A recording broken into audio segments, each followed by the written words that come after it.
Mike Lindsley back with you for an ML Sports Take brought to you by Stanley Law Offices and Stumble and Monkey Brewing Company.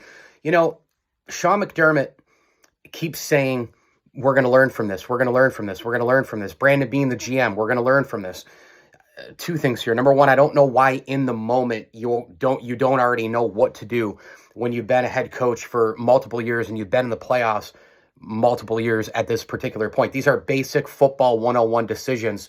You know, the kickoff was a joke. I don't know if communication was crossed, whatever, but that was an embarrassment. And then obviously 13 seconds to go. You have two bright defensive minds in Leslie Frazier and Sean McDermott, and they gave them all the cushion in the world.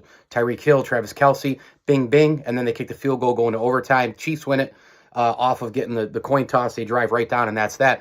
Like, that's football 101 to me. I mean, any high school coach would be able to tell you, dude, don't kick it through the end zone. Dude, 13 seconds. They have Hall of Fame players, Mahomes, Kelce, Hill. Don't give them 10 yards cushion, and they're really, really good up the field. They're the best team in football, weapon-wise, yards after the catch. They do it the best. Don't give them that room. So I don't understand that, first of all. And then the other part is, are we sure that Sean McDermott's going to have a chance to learn from it?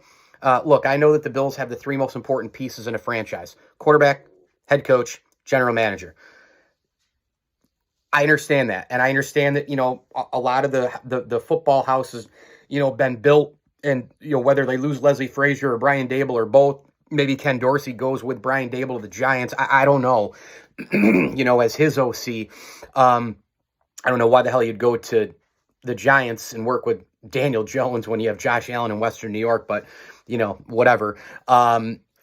Maybe this regime won't get back. You know, maybe they won't have a chance to learn from this. You know, maybe they don't get past the divisional round next year or the year after that. Nothing's guaranteed. Everybody's going to get better. Patriots are going to be better. The Chargers are lurking. The Raiders could be better. The Chiefs are still the standard bearer. The Bengals and Joe Burrow are going nowhere. The Ravens will come back. Trust me when I tell you that. The Pittsburgh Steelers figure out their quarterback situation. They're going to be fine. You know, there's just a lot of teams. What happens if Aaron Rodgers makes the shift from the NFC to the AFC? There's just so much going on in this league, so many layers, so many challenges. And when you're in the moment, when you have the moment there, when the decision-making and all the rest, and you screw it up, and your window's wide open to make a Super Bowl, you would have hosted this week in Buffalo for the AFC Championship game. It's completely and utterly inexcusable. And look, is he going to be able to learn from it? Maybe. You know, Bills will, I think, will be the favorite to win the AFC East next year. They've got to somehow get home field advantage, you know, within the next couple of years to try to make a run again at this thing. But nothing's guaranteed. The parts change. Coaches are in and out. You lose players, salary cap, all the rest of it, the draft. You don't know what's going to happen. Injuries. You don't know if you're going to have another shot that was as good as this one. And last year was a good shot, but this year was better. And I say that because everything was still set up for them to host a championship game. Last year, they arrived on the scene and just lost to the Chiefs. They were just overwhelmed. They couldn't stick with them. This year, they were knocking right on the door to move to the AFC title game. Mike Lindsley with you, an ML Sports Take brought to you by Welch & Company Jewelers and our good friends over at Camillus Golf Club. As I always tell you, enjoy the games.